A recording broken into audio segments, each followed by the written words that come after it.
What's up everyone? Welcome back to our channel.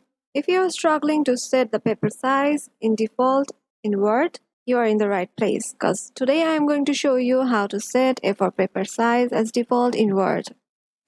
So let's dive right in. Open your Word. Once you are in this blank page, click on the Layout tab. As you want to change the paper size, go to the Size drop-down box. Here you can see the different sizes of papers that can be set as layout. So we are choosing A4.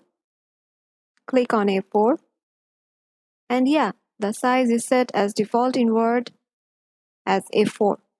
And whether you want to change it in any size, whether it is letter, tabloid, legal statement, or anything you want, you can do that. And if you want to customize that, you can also do that with more paper sizes. And yeah, that's it.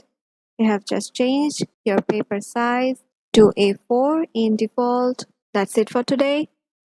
If you like this video, don't forget to give it a thumbs up and subscribe to our channel, share with your friends and family, and stay tuned. Till then, goodbye.